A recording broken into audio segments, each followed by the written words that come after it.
Barnstable Public Schools will have a new superintendent. We have details, and we find out what's on tonight's Town Council agenda with Town Council President Jessica Rapp-Grassetti.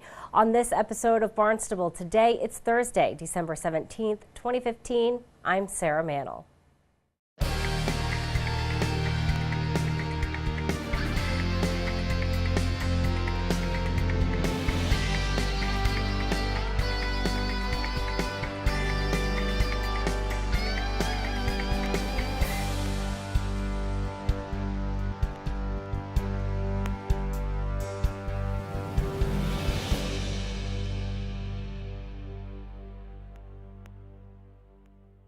And it's official, Barnstable will have a new superintendent of schools this summer.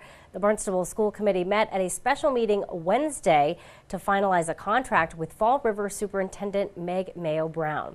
Following an executive session, School Committee member Chris Joyce made a formal motion to approve the contract. I'd like to move to approve an employment contract with Meg Mayo Brown for the position of Superintendent of Schools for an initial term of 4 years beginning July 1st, 2016 at a starting salary of $200,000 per year and on such other terms and conditions that have been presented to the committee. Do I have a second? I'll second. All in favor? Aye. Motion is approved. Welcome. We're very happy that you're here. Mayo Brown thanked the committee and said she is excited about the new opportunity. So delighted to be here. Thank you so much for the opportunity. I'm certainly looking forward to working with all of you and all of the Barnstable community, and it's just a terrific opportunity. Barnstable is a highly respected, well-regarded, and successful district, and I'm so pleased to have the opportunity to join the team. So thank you again. Mayo Brown will begin work this July.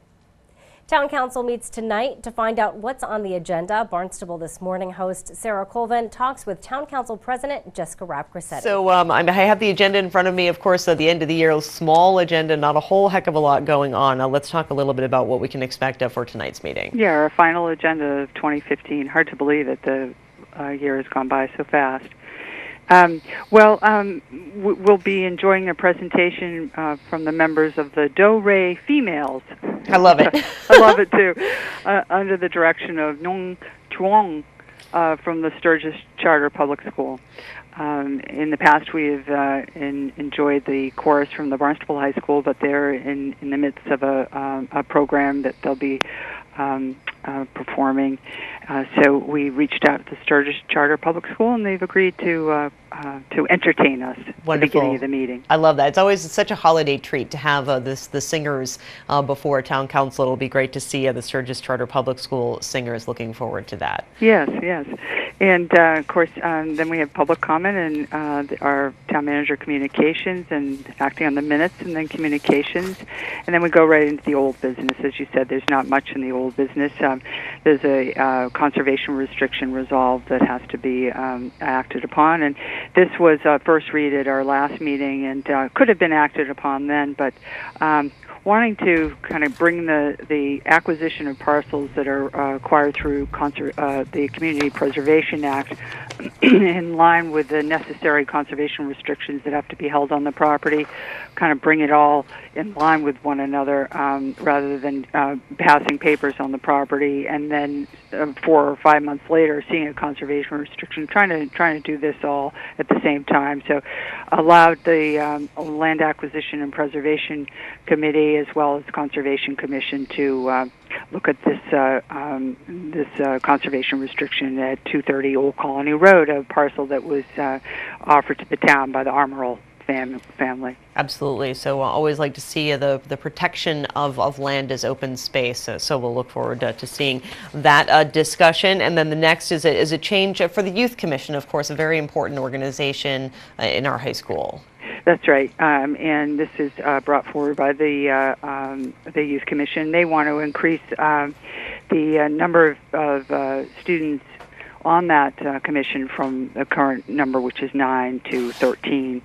And as well as the number of, and also to allow for members of that committee the students, and these are students between the ages of 13 and 19 that are available to serve on that commission, to allow non-residents to be appointed, and those are non-resident students. And the genesis behind this is school choice, of course, and want to get as many of the youth interested in the goings-on of the school and in the town, too. So this is asking for a waive in the residency requirement on that. Absolutely, and I would imagine, despite the fact that the school choice students may not live in town, being a part of the high school is certainly a huge community, and to be able to be involved on a higher level, important for everyone to be able to have access to that opportunity. That's right. There also are adult advisors. They're not voting members, but there are adult advisors on that on the youth commission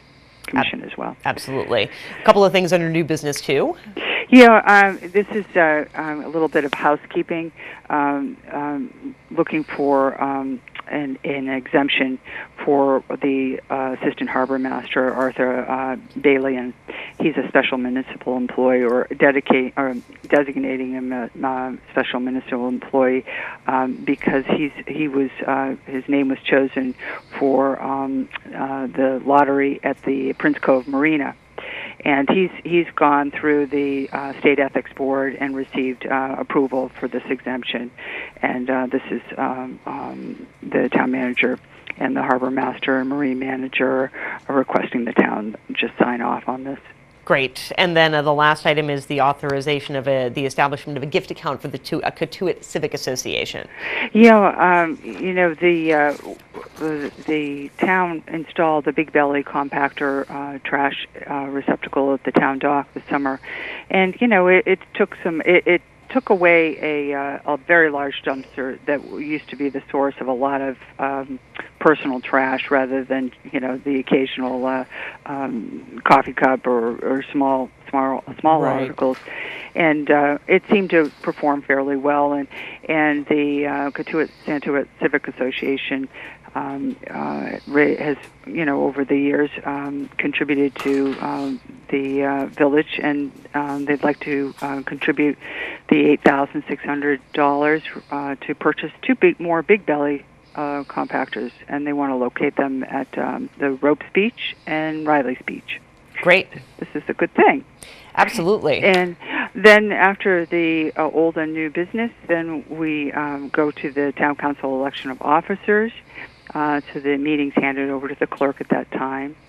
And then after that, the council may vote to go into executive session to discuss the strategy with respect to the lawsuit pending in the court, the AIDS support group of Cape Cod versus the town of Barnstable. And that, of course, is the South Street facility, the Needle, quote, exchange program. So. Indeed, and of course, we do know that Judge Raymond Very did issue a decision that has allowed that needle exchange to continue operating for now, but of course we are pending the trial, so that will be, of course, as you said, executive session. That's right. For Thursday night. And that, if we vote to go into executive session, then we wouldn't convene back in public session. So that would be it. And that's it for the year. Well, Jessica, I thank you so much for joining us. We really appreciate it, and we will talk with you again sometime soon. Have a great night. Thank you. Thank you so much. The Town Council meets at 7 tonight in the Town Hall hearing room. Well, be sure to tune in to our hour-long news program, Barnstable This Morning, weekdays at 7 a.m. On tomorrow's show, we'll have our weekly arts and culture segment. We'll find out what's happening at the Hyannis Youth and Community Center with General Manager Joe Izzo. Plus, we'll have all the news and information you need. For Barnstable Today, I'm Sarah Mannel.